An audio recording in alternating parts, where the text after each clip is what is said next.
नमस्कार। जी जैन एजुकेशन परिवार में आप सबका एक बार फिर से हार्दिक स्वागत है। और हम पढ़ रहे हैं current affair 360 for school lecturer and other competitive exam of Rajasthan.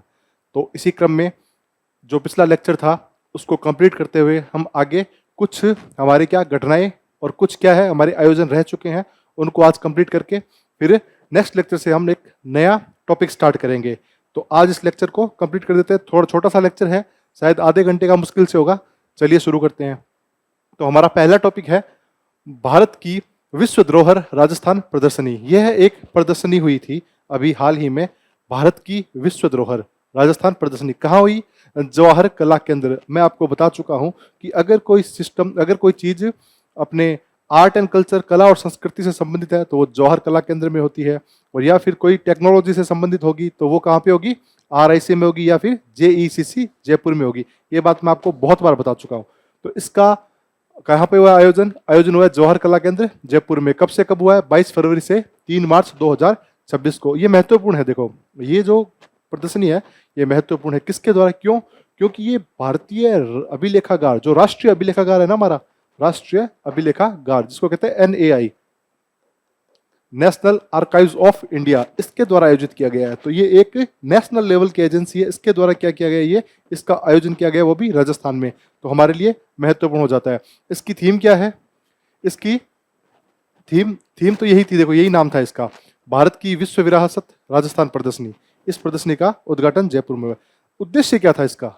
Main उद्देश्य क्या है कि जो राजस्थान की जो कला और राजस्थान की जो विभूतियां हैं, राजस्थान के जो विश्व विरासत के जो स्मारक हैं, उन सबको लोगों के सामने लेके आना। जैसे राजस्थान में जो अपने यूनेस्को की जो सूची है उसमें कितने किले, किलों के अलावा जयपुर का जो जंतर मंतर है, ठीक है, उसके अलावा जयपुर जिले का जो परकोटा है, इन सब की प्रदर्शनी की गई थी। और जयपुर के जो जंतर मंतर हो गया, जंतर मंतर के साथ जयपुर का परकोटा आ गया, दो तो ये हो गए विश्व विरासत, जो विश्व धरोहर की सूची में शामिल है यूनेस्को की। इसके अलावा हमारे जो किले हैं, हमारे जो दुर्ग है राजस्थान के, वो भी इस प्रदर्शनी में, उनका भी एक बार क्या एक दिखाया गया, इनको भी एक उसके माध्यम से दिखाया गया। ठीक है, एक डिजिटल माध्यम से उनको भी दिखाया गया। और कौन कौन से हैं वो उसको देख लेते हैं। जो हमारे यूनेस्को की विश्व विरासत में जो हमारे किले शामिल हैं वो देख लेते हैं। 6 किले हैं।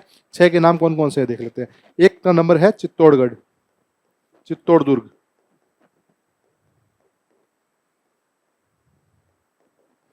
ठीक है। 2 नंबर है कुंभलगढ़,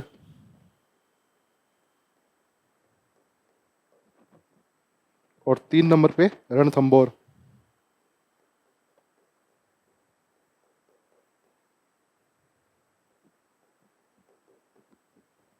चार नंबर पे आमेर, आमेर दुर्ग का है जयपुर में, ठीक है। और 5 नंबर पे गागरोन का किला, गागरोन का किला, ये झालावाड़ में है। और 6 नंबर पे कौन सा हो गया? जैसलमेर का,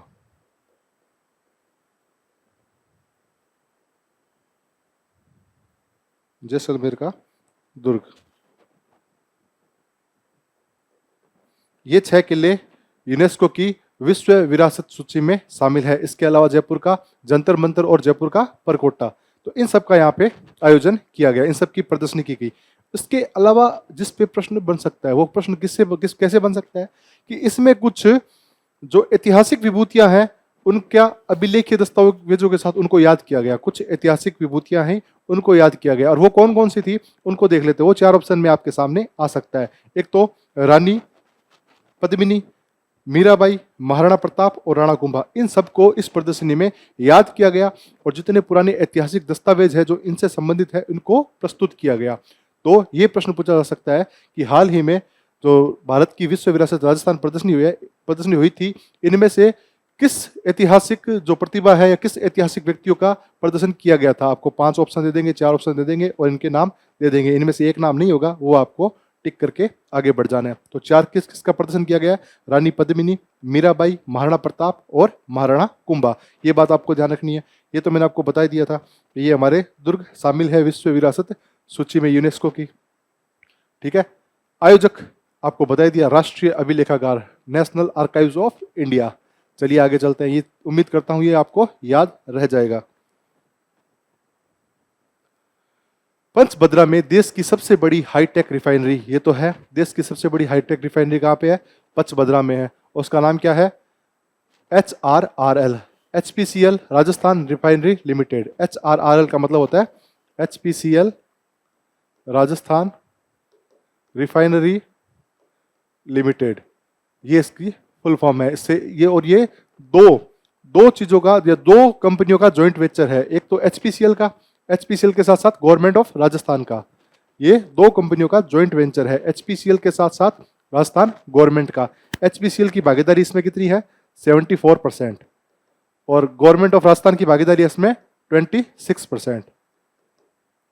74 और 26% ये भागीदारी है इस कंपनी में। कहां पे? किस रिफाइनरी में? ये जो पचभद्रा लगी है। और पचभद्रा कहां पे है? बालोतरा में, जो अपना नया जिला बना है बाड़मेर से अलग होकर बालोतरा, वहां पे ये रिफाइनरी स्थित है। चर्चा में क्यों है? चर्चा में इसलिए है कि 12 जनवरी 2026 को पहली बार गुजरात के मुंद्रा पोर्ट से क्रूड ऑयल पाइपलाइन के जरिए पचभद्रा रिफाइनरी पहुंचा। भाई क्रूड ऑयल पहुंचा है, ये क्रूड ऑयल यहाँ से क्या होगा? रिफाइन होगा। रिफाइन होने के बाद इसका यूज किया जाता है। जो क्रूड ऑयल होता है ना, कच्चा तेल, उसका सीधा उपयोग नहीं किया जाता, उसको पहले रिफाइन करते हैं। रिफाइन होने के बाद उसका उपयोग किया जाता है। तो वो कहाँ से पहुंचा है? मुंद्रा पोर्ट गुजरात से HPCL रिफाइनरी पहुंचा है। किसके? पाइपलाइन के माध्यम से। ठीक है, ऐसे एक ये पोर्ट है गुजरात वाला, ये अपने HPCL पाइपलाइन, ये अपने HPCL जो रिफाइनरी है, यहाँ पे एक पाइपलाइन बिछा रखा है और इस पाइपलाइन के थ्रू ये पहुंचा है। ठीक है, इसलिए ये क्या था? अभी चर्चा में था। तो आपको ये याद रखना है कि जॉइंट वेंचर किस किस का है ये? HPCL के साथ साथ, HPCL के साथ साथ राजस्थान गवर्नमेंट का है। HPCL की भागीदारी 74% है और राजस्थान गवर्नमेंट की 26% है, और दोनों को मिला के नाम पड़ा है HPCL राजस्थान रिफाइनरी लिमिटेड, यानी HRRL। और हाल ही में 1-2 दिन पहले इसमें आग भी लगी है। PM मोदी जी का यहाँ पे जो एक दौरा प्रस्तावित था, वो दौरा भी अब रद्द हो चुका है। तो एक ज़्यादा इतनी बड़ी तौर पे नहीं लगी, लेकिन एक छोटी सी आग लगी थी, इसलिए भी थोड़ा चर्चा में रह सकता है। तो प्रश्न इस पे भी बन सकता है। आगे चलते हैं। आयो बसंत सांस्कृतिक महोत्सव, ऑब्वियसली सांस्कृतिक महोत्सव है तो कला और संस्कृति से संबंधित है। जयपुर में आयोजित हो रहा है, तो कहाँ पे होगा? जवाहर कला केंद्र में। तो जयपुर के जवाहर कला केंद्र में आयोजित हुआ है। 31 जनवरी से 1 फरवरी 2 दिन का आयोजन था। यह आयोजन किसके माध्यम से हुआ? देखो इसमें ये गाने वाने हुए हैं, जो गाना, नृत्य का प्रदर्शन हो गया थोड़ा, तो कुल मिला के ये कला से संबंधित साहित्य हो गया, इन सब का प्रदर्शन हुआ है। आयोजन किसने किया है? ये महत्वपूर्ण है। आयोजन किसने किया है? Delphic council of Rajasthan. Rajasthan में एक डेल्फिक काउंसिल ऑफ राजस्थान है। इसके साथ नॉर्थ जोन कल्चरल सेंटर और उस्ताद इमामुद्दीन खान डागर सोसाइटी, इन तीनों के द्वारा।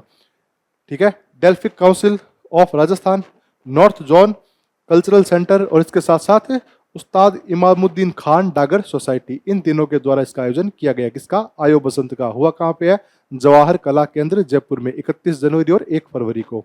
ठीक है, ये देखो, ये मूक बधिर और कुछ है ना, वैसे दिव्यांग है, इनके द्वारा प्रदर्शन किया गया है। जो दिव्यांग है उनके द्वारा अपनी कला का यहाँ पे प्रदर्शन किया गया है। चलिए आगे चलते हैं।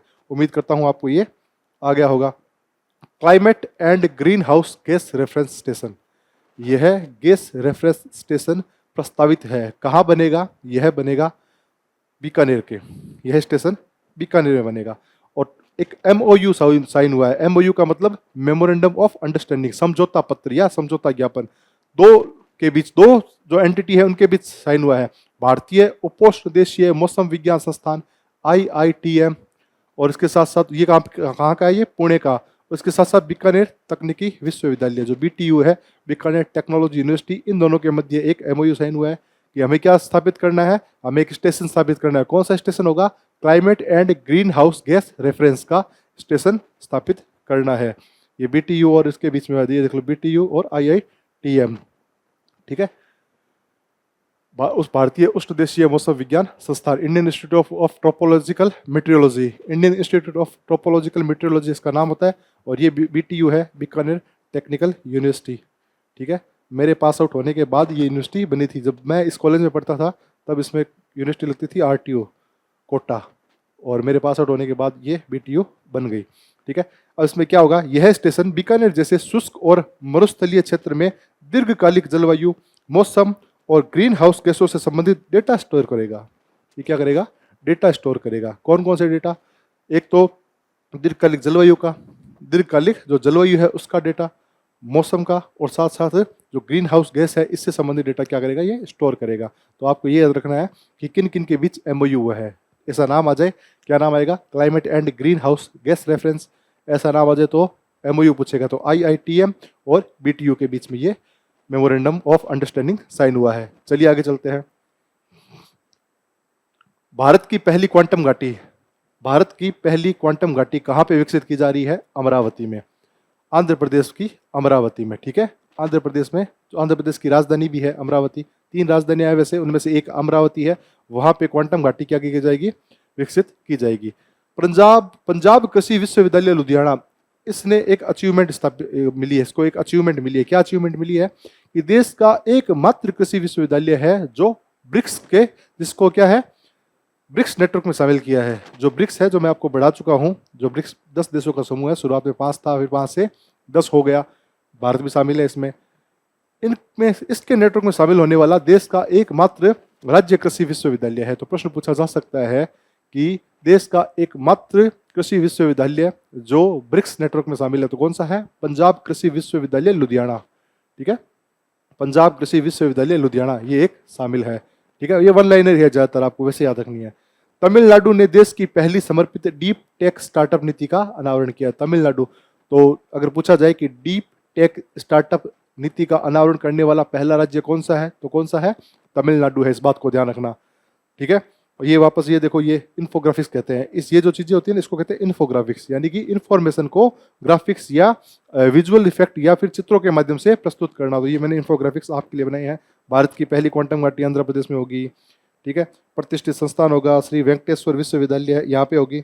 उद्देश्य क्या है, अनुसंधान और विकास करना, उसके साथ साथ नेशनल क्वांटम मिशन के तहत इसको समर्थन करना। पंजाब होगा ब्रिक्स में शामिल, बस यही देख रहा है, देश का एकमात्र राज्य कृषि विश्वविद्यालय है। और तमिलनाडु में डीप टेक स्टार्टअप नीति। डीप टेक स्टार्टअप नीति से फायदा क्या होगा, एआई बुद्धिमत्ता के लिए रोबोटिक्स का काम होगा, बायोटेक्नोलॉजी होगी, इसके साथ साथ बुनियादी ढांचा बनेगा, वित्त पोषण होगा और वहाँ पे निवेश आएगा। बस ये से कुछ फायदे होने वाले हैं जो भविष्य में होंगे। आगे चलते हैं।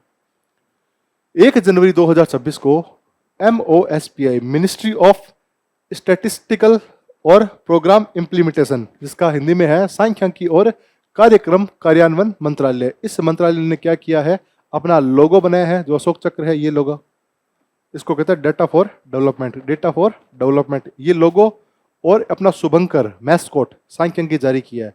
ये मैस्कोट है, इसको कहते हैं सांख्यिकी। इसका नाम, ये जो लड़की है छोटी सी, इसका नाम है सांख्यिकी। ये क्यों जारी किया है, देखो, ये जो मोस्पी है ना, मिनिस्ट्री ऑफ MOSPI, इसको शॉर्ट टर्म में मोस्पी कहा जाता है। तो सांख्यिकी मंत्रालय है, ये क्या करती है, हर साल डेटा जारी करती है, आंकड़े जारी करती है। और वो आंकड़े क्या है, हमारे जैसे आम पब्लिक को समझ नहीं आते। वो या तो कोई CA हो, चार्टेड अकाउंटेंट हो, या कोई बहुत बड़ा आंकड़ों का ज्ञाता हो, स्टैटिस्टिकल ऑफिसर हो, उन सबको समझ में आते हैं, हमें समझ में नहीं आते।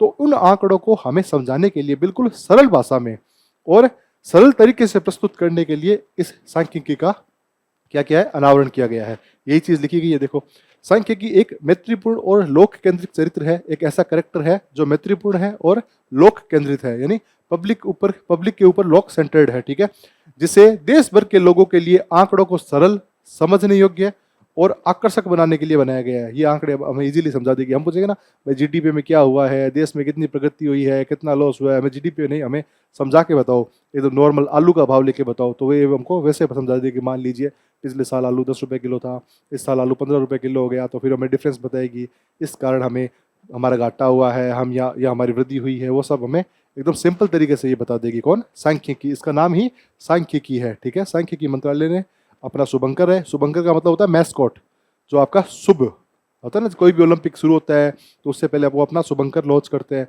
वैसे ये शुभंकर है। और ये क्या, इनका नया लोगो, डेटा फॉर डेवलपमेंट, उस पर कुछ ये सिंबल है, ये क्या होते हैं, इक्वेशन सिंबल जो भी है। ठीक है, MSP पर गेहूं खरीद में राजस्थान देश में प्रथम है। जो MSP पर जो गेहूं खरीद है, न्यूनतम समर्थन मूल्य, उस पर देश में प्रथम आया राजस्थान। तो हमारे लिए क्या है, गर्व की बात तो है और पेपर में भी महत्वपूर्ण है। और इसमें भी हनुमानगढ़ जिला ऐसा है जिसने, जो राजस्थान ने जितना गेहूं खरीदा है उसमें से 40% से अधिक तो हनुमानगढ़ जिले ने खरीदे हैं। तो राजस्थान के 41 जिले हैं, बाकी 41 जिलों ने मिला के 60% खरीदा है। और सिर्फ हनुमानगढ़ ने 40% गेहूं खरीदा है। तो ये बात भी जानने योग्य है। तो एमएसपी पर गेहूं खरीद में राजस्थान देश में प्रथम है, और राजस्थान में भी प्रथम कौन है? हनुमानगढ़। तो प्रश्न बन सकता है, महत्वपूर्ण चीज है। देखो वन लाइन है, लेकिन परीक्षा जो पेपर सेटर होता है, जो एग्जामिनर होता है, उसकी सीधी नजरों में ये चीजें जाती है कि हो सकता है बच्चा इसको वन लाइन देख के छोड़ दे, लेकिन हमें तो याद रखनी है। चलिए आगे चलते हैं। Western dedicated freight corridor. Western dedicated freight corridor, western का मतलब पश्चिमी, जो कहते हैं ना एकदम डेडिकेटेड, पूर्णतः से समर्पित माल ढुलाई, फ्रीट को कहते हैं माल ढुलाई, और कॉरिडोर का मतलब गलियारा, पश्चिमी समर्पित माल ढुलाई गलियारा। ये कितना है उसकी कुल लंबाई? 1504 किलोमीटर, 1504 किलोमीटर इसकी कुल लंबाई है। हम क्यों पढ़ रहे हैं? क्योंकि इसमें से 564 किलोमीटर जो रास्ता है, जो लंबाई का जो है, जो भी ये प्रोग्राम है, इसमें क्या बनेगा? इसमें बनेगी एक रेल लाइन। ऐसी रेल लाइन बनेगी जहां पे सिर्फ मालगाड़ियां चलेगी। जहां पे क्या चलेगी? मालगाड़ियां। तो इस रेल लाइन का 564 किलोमीटर का जो रास्ता है वो कहां से? राजस्थान में से होकर जाता है, और राजस्थान के भी 12 स्टेशनों से होकर जाएगा। अब क्या करना है? ये 12 स्टेशन तो है, लेकिन कभी कभी क्या होता है कि मुख्य स्टेशन होने के बावजूद भी वहां पे सड़क कनेक्टिविटी नहीं होती। कभी कभी स्टेशन तो बहुत अच्छा होता है, लेकिन वहां पे सड़क कनेक्टिविटी नहीं होती, सड़क नहीं पहुंच पाती है वहां पे। तो यहाँ पे सड़क कनेक्टिविटी के लिए एक प्रोग्राम या फ्रीट कॉरिडोर चलाया गया। इसमें क्या है कि जो राजस्थान के 12 स्टेशन है, किशनगढ़, मारवाड़ जंक्शन, केशवगंज, बनास, श्री माधोपुर, सराधना, हरिपुर, चंडावल, जवाली, साखुन, बिरोलिया और स्वरूपगंज, यहाँ पे ऑल वेदर 2 लेन रोड, यानी कि हर मौसम में, बारिश के मौसम में नहीं टूटे, गर्मी में पिघल के इधर उधर नहीं हो जाए, सर्दी में भी ना टूटे, ऐसी ऑल वेदर 2 लाइन की रोड। ठीक है, 2 लेन रोड का मतलब होता है कि इधर से वाहन जा सकते हैं, इधर से वाहन आ सकते हैं। ठीक है, ये होती है 2 लेन।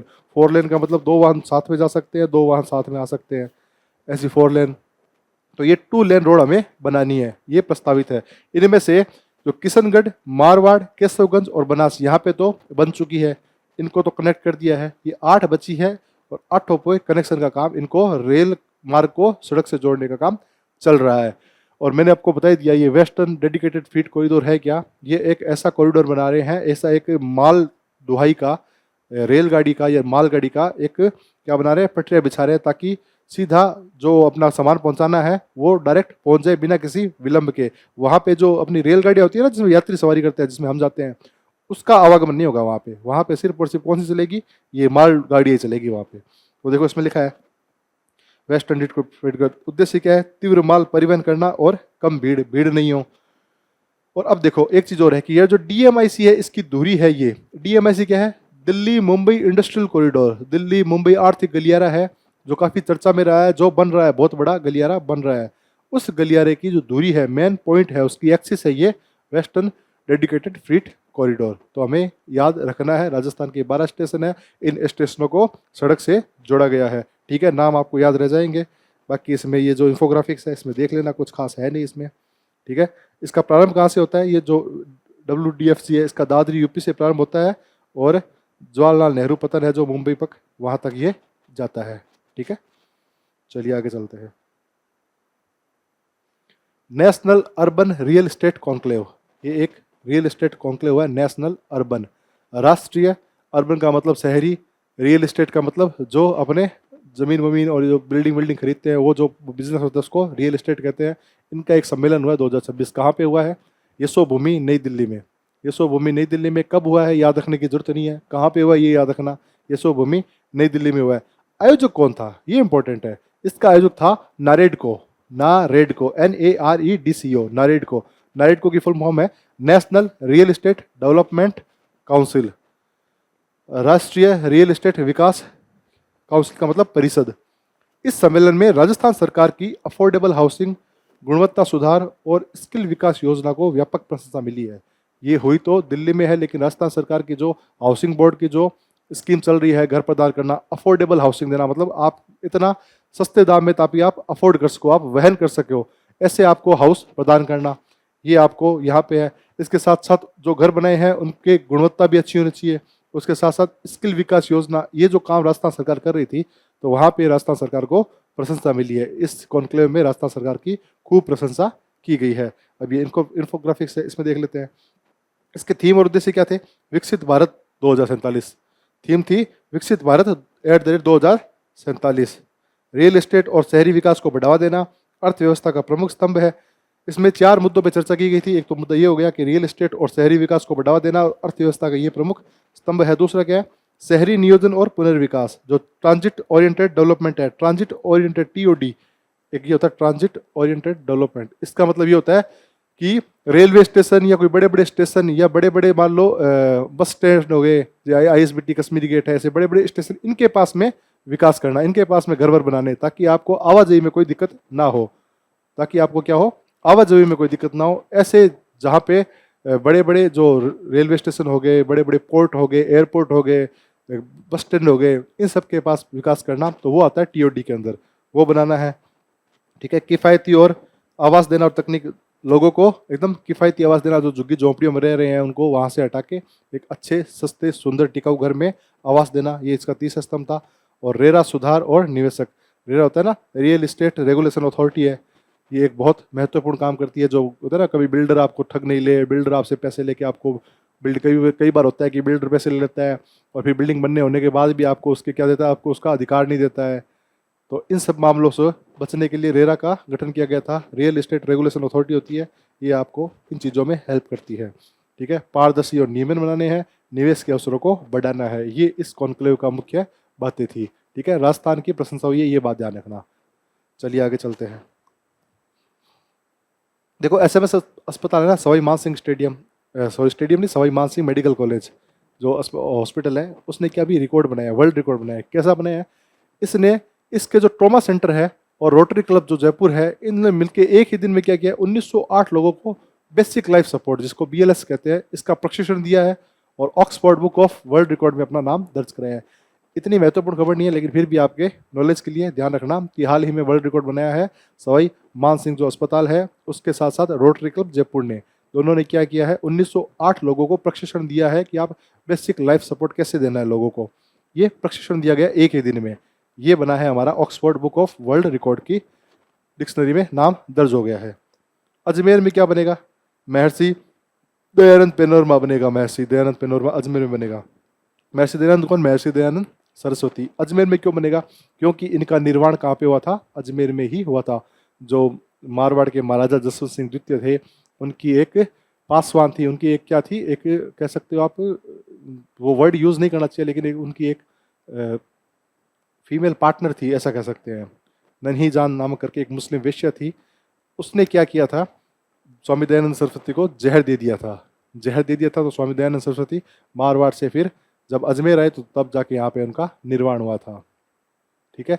इसलिए अजमेर में इनका क्या बन रहा है? पैनोरमा बन रहा है। पैनोरमा का मतलब ये देखो, ये स्वामी दयानंद सरस्वती है, बड़ी बड़ी इनके बड़े बड़े क्या होता है, जो तस्वीरें होती है, तस्वीरों के माध्यम से इनके जीवन कथाओं का चित्रित किया जाता है, वो सब एक पैनोरमा में आते हैं। ये देखो AI से बनाया गया है, AI का मैंने उपयोग किया है आपको बताने के लिए। ये देखो स्वामी दयानंद सरस्वती बीच में बैठे हैं, और इसका उद्घाटन किसने किया था? वासुदेव देवनानी है, जो विधानसभा के अध्यक्ष हैं, उन्होंने क्या किया है, बनाने की घोषणा की है।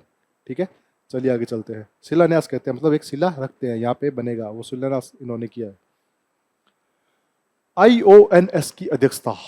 IONS क्या है? देखो, IONS है इंडियन ओशियन नेवल सिंपोजियम, जो अपना हिंद महासागर है, हिंद महासागर के अंदर जो नौसेना है, नेवल है, इसकी एक संगोष्ठी होती है।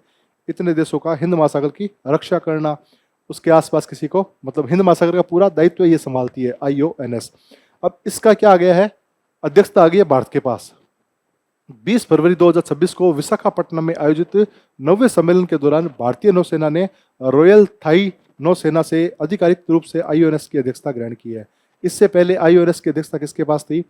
थाईलैंड के पास थी, थाईलैंड की रॉयल थाई सेना के पास, और अब उन्होंने हमें दे दी है, हमारी भारतीय नौसेना को। तो अगर पूछा जाए कि हाल ही में हमने किससे अध्यक्षता ग्रहण की थी, तो किससे की है? थाईलैंड के रॉयल थाई सेना से ग्रहण की है। और IONS है ना, इसमें 25 तो सदस्य हैं जो आसपास के हैं, सारे भारत के आसपास के जितने भी देश है ना, ये इंडोनेशिया हो गया, मलेशिया हो गया, ये सिंगापुर हो गया, यहाँ पे थाईलैंड हो गया, बांग्लादेश, श्रीलंका, ये छोटे छोटे द्वीप है, सेशल्स, मालदीव, और ये सारे, ये सब क्या है, इसके सदस्य है। और 9 देश इसके पर्यवेक्षक है, ऑब्जर्वर है 9 देश। तो ये याद रखना। भारत क्या करता है, आईओएनएस समुद्री अभ्यास जिसको कहते हैं इंडियन मैरीन एक्सरसाइज का संचालन, और आईओएनएस सागर की निरंतर तैनाती सुनिश्चित करेगा। अब भारत क्या करेगा, भारत तो एक तो आईमैक्स और इंडियन मैरीन एक्सरसाइज है उसका संचालन करेगा, और उसके साथ साथ आईओएनएस सागर की तैनाती सुनिश्चित करेगा। ये करेगा भारत में, क्योंकि भारत को अब क्या है, इसकी अध्यक्षता मिल चुकी है। इसमें फिलीपींस को तो पर्यवेक्षक का और ओमान को मानवीय सहायता और आपदा राहत कार्य समूह का हिस्सा बनाया गया है। इतना इंपॉर्टेंट नहीं है, लेकिन फिर भी आ रखा था 2-3 जगह, तो मैंने आपको बता दिया। फिलीपींस तो क्या बनेगा, पर्यवेक्षक है, और जो ओमान है वो ह्यूमन एड एंड डेवलपमेंट, ये कहते हैं मानवीय सहायता, ह्यूमन एड एंड आपदा राहत और डिजास्टर रिलीफ, इसमें इसका जो कार्य समूह है उसका हिस्सा है। ये जो वर्कफोर्स होती है उसका हिस्सा है ओमान। ठीक है, तो प्रश्न पूछा जा सकता है कि आईओएनएस की अध्यक्षता किसको मिली है, भारत को मिली है। किससे मिली है, थाई से मिली है, जो कहते हैं रॉयल थाई सेना, थाईलैंड से मिली है। ठीक है, चलिए आगे चलते हैं। 25 सदस्य याद रखना, 9 पर्यवेक्षक है, बस ये याद रखना। भारत पैक्स सिलिका पहल में शामिल है। देखो, ये अमेरिका है ना, यूएस से कुछ ना कुछ करता रहता है, तो यूएसए ने एक पैक्स सिलिका करके एक प्रोग्राम चला रखा है। पैक्स सिलिका, पैक्स का मतलब होता है शांति, शाब्दिक अर्थ होता है शांति, और सिलिका मतलब सिलिकॉन से संबंधित कुछ चीजें होता है। तो अभी क्या है, हाल के दिनों में जो चाइना है ना, चाइना का सिलिकॉन क्षेत्र में, सेमीकंडक्टर क्षेत्र में बहुत ज्यादा प्रभाव है। तो उसका एक तरफा है, उसके एकाधिकार को रोकने के लिए अमेरिका ने क्या किया है, ये एक पैक्स सिलिका एक पहल शामिल की है।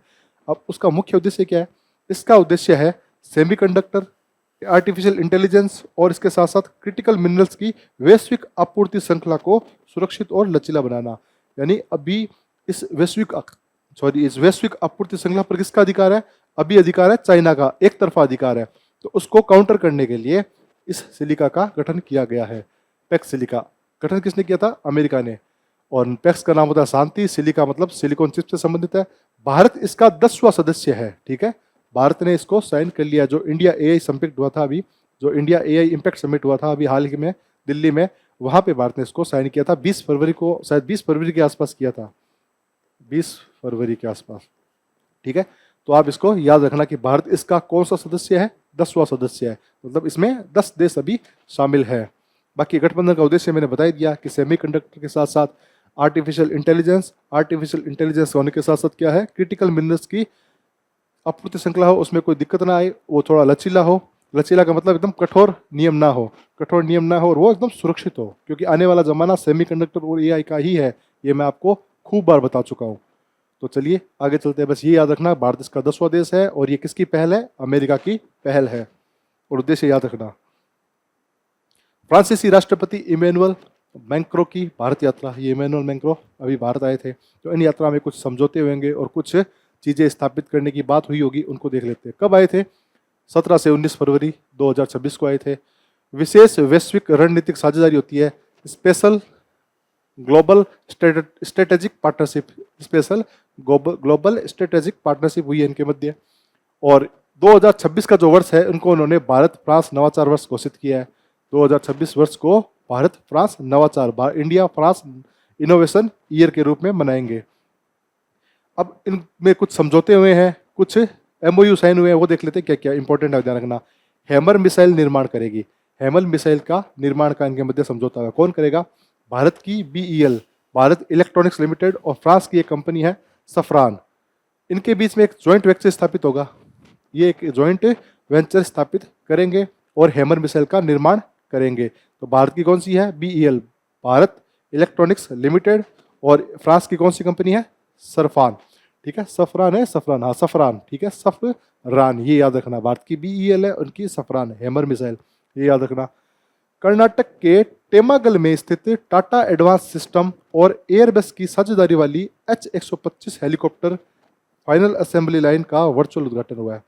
कर्नाटक की एक जगह है वेमागल, क्या नाम है, टेमागल है। यहाँ पे टाटा एडवांस सिस्टम की एक क्या है, वहाँ पे एक टाटा एडवांस सिस्टम और एयरबस की एक साझेदारी वाली वेंचर कंपनी है। वो क्या करती है, H-125 हेलीकॉप्टर का निर्माण करती है, इसकी असेंबली करती है। तो इसका उन्होंने दोनों ने मिलकर क्या किया है, वर्चुअल उद्घाटन, मतलब दूर से बैठे बैठे ऑन स्क्रीन उद्घाटन किया है, वर्चुअली, आभासी रूप से। मतलब दिल्ली में बैठे बैठे उद्घाटन वहाँ पे कर्नाटक में कर दिया, रिमोट के माध्यम से और बड़ी स्क्रीन के माध्यम से, उसको कहते हैं वर्चुअल उद्घाटन करना। ठीक है, भारत फ्रांस ने अपने दोहरे कराधान वंचन समझौते, इसको कहता है double tax avoidance agreement, DTAA, इसमें संशोधन करके मोस्ट फेवर्ड नेशन का दर्जा समाप्त कर दिया। मोस्ट फेवर्ड नेशन का दर्जा समाप्त कर दिया। देखो, मोस्ट फेवर्ड नेशन अगर आपको पूछा जाए कि हाल ही में भारत ने किस देश के साथ अपना मोस्ट फेवर्ड नेशन का दर्जा समाप्त किया है, तो वो देश है फ्रांस। बस इतना ध्यान रखना। ये मोस्ट फेवर्ड नेशन क्या होता है, ये सब इकोनॉमी की बातें होती है। वैसे उसमें कुछ नहीं होता कि अगर आप किसी देश को मोस्ट फेवर्ड नेशन का दर्जा देते हो, तो आप फिर अगर किसी भी देश के साथ कोई समझौता करते हो टैक्स के लिए, मान लो आपने फ्रांस को MNF मोस्ट फेवर्ड नेशन का दर्जा दे रखा है और आपने समझौता किया मान लो बांग्लादेश के साथ अच्छे संबंध बनाने के लिए, और बांग्लादेश को आपने टैक्स में छूट दे दी, आप 10% टैक्स पे हम भेज दो। पहले मान लो 40% था, फिर आपने कटा के कह दिया 10% टैक्स आप हमारे अलाउ करेंगे, हम आप भी हमें अलाउ कर दो। तो फिर आपको जो MNF देश है, जो मोस्ट फेवर्ड नेशन वाले देश है, उन सबको उतना ही टैक्स देना पड़ेगा, आप उनमें भी नहीं बढ़ा सकते। तो ऐसा करके एक सिस्टम होता है। तो वो दर्जा अब समाप्त कर दिया गया है फ्रांस और भारत के बीच। तो पूछा जाए मोस्ट फेवर्ड नेशन का दर्जा हाल ही में भारत ने किस देश के साथ समाप्त किया है, तो फ्रांस के साथ। ठीक है, ये आए थे अपने राष्ट्रपति यहाँ पे। भारतीय नौसेना ने संभाली संयुक्त कार्यबल की कमान, इसको कहते हैं कंबाइंड टास्क फोर्स 154, इसकी कमान भारत ने संभाली है। तो हमारे लिए परीक्षा की दृष्टि से बहुत महत्वपूर्ण है ये चीज़। ठीक है, इसको स्टार लगा लेना, क्योंकि भारत ने संभाली है क्या, CTF कंबाइंड टास्क फोर्स 154 की कमान संभाली है। और कमान किससे ली है, ये कमान ली है हमने इटली से, इतालवी नौसेना से। और किसने ली है, भारतीय नौसेना के शौर्य चक्र प्राप्त करने वाले कमांडर या कोमोडोर कहते हैं उसको, मिलिंद M मोकासी। इन्होंने CTF का नेतृत्व करने वाले पहले भारतीय अधिकारी भी बन गए। इन्होंने कमान संभाली और इसका नेतृत्व करने वाले ये पहले भारतीय अधिकारी बन गए। ये देखो, ये लोगो है combined task force 154। Indian lead करेगी 2026 में। 2026 में इसको इंडिया लीड करेगी इस फोर्स को। अब इसमें क्या है, हुआ क्या था, देखो मनामा एक बहरीन में जगह है, यहाँ पे कंबाइंड मेरीटाइम फोर्सेज होता है, कंबाइंड मेरीटाइम फोर्सेज। इसकी 5 फोर्सेज है, इस 5 में से ये एक फोर्सेज ये है CTF 154। इस कंबाइंड मेरीटाइम फोर्सेज की 5 फोर्सेज है, उनमें से एक हिस्सा ये है CTF 154। इसकी कमांड संभाली है भारत ने, और ली किससे है, इटली से। और किस अधिकारी ने ली है, उसका नाम याद रखना, मिलिंद M मोकासी ने, मिलिंद M मोकासी। और ये पहले अधिकारी हैं जो इसका नेतृत्व करेंगे, command task force, combined task force 154 का। यह बल मध्य पूर्व क्षेत्र में बहुराष्ट्रीय प्रशिक्षण और क्षमता निर्माण के माध्यम से समुद्री सुरक्षा को मजबूत करने हेतु समर्पित है। मध्य पूर्व यानी मिडिल ईस्ट, मिडिल ईस्ट यही ईरान, इराक, सीरिया, लेबनान, मिस्र, ये वाले देश हो ना, ये सारे मिडिल ईस्ट देश, ये इनको कहते हैं मिडिल ईस्ट कंट्रीज। ये सारे मिडिल ईस्ट कंट्रीज कहलाते हैं। तो इन सब में यहाँ पे बहुराष्ट्रीय प्रशिक्षण देना और क्षमता निर्माण करना और समुद्री सुरक्षा को मजबूत करना, ये क्या है, इसके उद्देश्य होते हैं इस फोर्स के। तो इस फोर्स की कमान अब कौन संभाल रहा है, भारत संभाल रहा है। बस ये चीजें याद रखनी है, जो बताइए आपको याद रखनी है वो आपको याद रखनी ही है। भारत नेपाल जैव विविधता एवं जलवायु परिवर्तन समझौता 25 फरवरी 2016 को भारत और नेपाल के बीच समझौता हुआ था। जैव विविधता और जलवायु को लेके भारत कुछ प्रजातियों का संरक्षण करेगा, भारत और नेपाल दोनों मिलकर, जैसे बाघ, हिम तेंदुआ, चीता, इन सब का। ये देखो, हिम तेंदुआ, हाथी, बाघ, गंगा डॉल्फिन, गिद्ध आदि, ये जो संकटाग्रस्त प्रजातियां हैं, इन सब का क्या करेंगे, ये दोनों मिलके संरक्षण करेंगे। उसके साथ साथ हुआ कहा था, नई दिल्ली में हुआ है, वन प्रबंधन सशक्त करना है, जैव विविधता खतरों को कम करना और पारिस्थितिकी क्षेत्रों में टिकाऊ हरित बुनियादी ढांचे का विकास करना। इतना इंपॉर्टेंट नहीं है, बस इतना ध्यान रखना, भारत और नेपाल के बीच हाल ही में एक समझौता हुआ है। वो किससे संबंधित है, जैव विविधता और किससे, जैव विविधता के साथ साथ जलवायु संरक्षण से, जलवायु परिवर्तन से संबंधित समझौता है। ठीक है, बस इतना ध्यान रखना है आपको। इस टॉपिक को लेकर समझौता हुआ है। कब हुआ, 25 फरवरी को, और नई दिल्ली में हुआ है। और जो प्रजातियां हैं वो ये जो संकटाग्रस्त है, संकटाग्रस्त हिम तेंदुआ हो गया, बाघ हो गया, हाथी हो गया, गंगा डॉल्फिन हो गई, गिद्ध हो गए, इनको लेके समझौता है।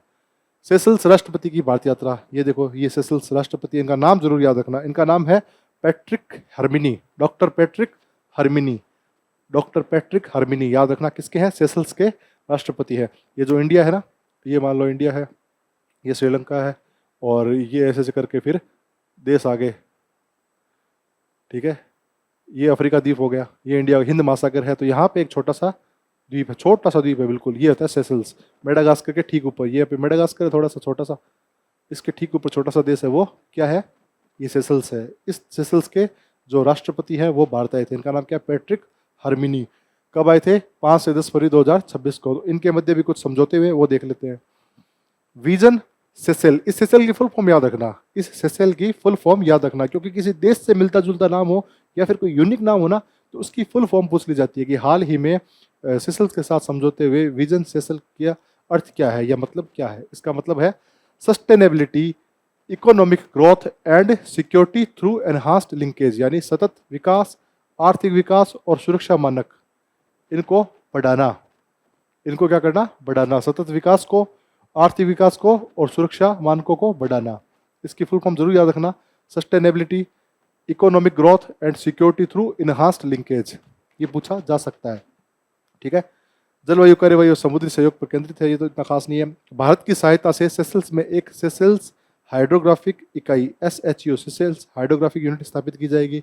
ये तो याद रखने की जरूरत नहीं है, पूछा जा सकता है कि भाई हाइड्रोग्राफिक यूनिट कहाँ स्थापित की जाएगी सेशल्स में, क्योंकि नाम में सेशल्स है ऑब्वियसली।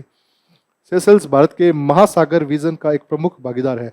भारत का एक विजन है, विजन महासागर। उस महासागर का पूरा क्या नाम है? Mutual and holistic advancement for security and growth across the region. Mutual and holistic advancement for security and growth across regions. इसका मतलब ये कहता है कि सुरक्षा और वृद्धि, जो क्षेत्र है उस क्षेत्र की सुरक्षा और वृद्धि करनी है। म्यूचुअल मतलब पारस्परिक, और उसके साथ साथ होलिस्टिक, समग्र उन्नति के माध्यम से, समग्र औद्योगिकी या प्रौद्योगिकी या उन्नति के माध्यम से हमें क्या करनी है? जो सुरक्षा है और जो वृद्धि है, इनको क्या करना है? अपने जो क्षेत्र है इस क्षेत्र के सारे अंदर उसकी वृद्धि करनी है हमें। ये सब इसका फुल फॉर्म है महासागर का।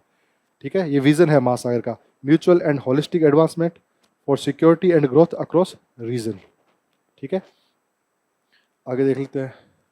एक और लास्ट न्यूज़ है आज के टॉपिक की। आदमपुर हवाई अड्डे का नाम हो गया श्री गुरु रविदास महाराज जी हवाई अड्डा। ये संत रविदास जी की जो 649वीं जयंती थी, इस पर प्रधानमंत्री मोदी जी ने इनका नाम कर दिया आदमपुर हवाई अड्डा। कहाँ पे? ये जालंधर में, पंजाब के जालंधर में स्थित ये अड्डा है। इसका नाम श्री गुरु रविदास महाराज जी हवाई अड्डा हो गया। और ये जो 649वीं जयंती थी, ये जो संत गुरु रविदास जी महाराज है, रविदास जी महाराज है, इनका जन्म हुआ था 1377 ईस्वी में, वाराणसी उत्तर प्रदेश में शायद हुआ था इनका जन्म। तो इनके नाम पे इस अड्डे का नाम, हवाई अड्डे का नाम कर दिया गया। तो ये थी हमारी टोटल खबरें। छोटा सा लेक्चर था लेकिन बहुत महत्वपूर्ण लेक्चर है। इसमें से कुछ प्रश्न आपके फंस सकते हैं एग्जाम में, तो आपको करने हैं, आपको सामने मिल जाएंगे। देखो मैंने बच्चे पूछते हैं क्या इतना इनफ है, क्या ये सब ठीक है? अरे तो आप हो जाएगा, आप बस जितना करा रहा हूँ उतना पढ़ते रहो। और आपके एग्ज़ाम से 10-15 दिन पहले तक मैं आपको सारा जितना मैंने प्रॉमिस किया वो सारा सिलेबस कराऊंगा। और ये कमेंट करते हो कि भाई सर सिलेबस कराओगे नहीं कराओगे? अरे कराएंगे, पूरा कराएंगे, टेंशन मत लो आप बस टेस्ट आते हैं, उस टेस्ट को फॉलो करते रहो। टेस्ट को ऐप में जाके टेस्ट दो, टेस्ट के साथ साथ हमारे वीडियोस को आप थोड़ा से वीडियोस देखने बंद कर दिया शायद आपने, तो थोड़ा सा उसको देखा करो, लाइक भी किया करो। लाइक करने के साथ साथ इसको क्या थोड़ा सा अपने दोस्तों के साथ शेयर भी करो, और शेयर करने के साथ साथ इसको सब्सक्राइब भी करो चैनल को।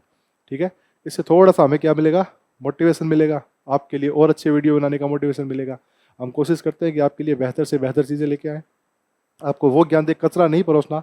हमारा उद्देश्य है, देखो कचरा नहीं परोसना, कट कॉपी पेस्ट करके सीधा उठा के, अगर वो तो बुक्स में मिल जाएगा आपको, अगर हमें सिर्फ कट कॉपी पेस्ट करके कहीं से उठा के, मान लो PIB, सुजस या फिर कोई भी और भी ऑथेंटिक सोर्स है, उससे कट कॉपी पेस्ट करके आपको देना होता तो कब का ही दे दें, फिर तो हम बुक ही निकाल दें सीधी। हम क्या कर सकते हैं, करंट अफेयर की बुक ही निकाल दें, उसमें दुनिया भर के 500-700 पेज होंगे, पढ़ लेना वो। तो आप नहीं पढ़ते, अगर ऐसा होता, अगर ऐसे पढ़ने वाले होते, क्योंकि टाइम नहीं है, सब्जेक्ट इतने हैं, टॉपिक इतने हैं, टाइम नहीं है सबके पास। तो कोशिश करते हैं कि इन्हीं में से क्रक्स निकाल के, इनका निचोड़ निकाल के लेके आएँ, और वो निचोड़ जो एग्ज़ाम में आपको मिले। तो हमारी यही उम्मीद रहती है, और हम आपसे उम्मीद करते हैं कि आप बराबर टेस्ट दे रहे हो और वीडियो को फॉलो कर रहे हो, और PDF भी आपको घंटे 2 घंटे के बाद मिल जाती होगी, ये भी उम्मीद है। PDF भी पढ़ो, वीडियो भी देखो, वीडियो देखने के साथ साथ इसको क्या करो, फॉलो करो, टेस्ट दो। और अब थोड़े दिनों में आपका एक मेजर टेस्ट रखेंगे, ऑनलाइन लाइव रखेंगे, उसमें पार्टिसिपेट करना, उससे आपको ही फ़ायदा होगा, आपका एक बार फिर से रिवीजन हो जाएगा। तो मिलते हैं फिर अगले लेक्चर में, तब तक के लिए धन्यवाद।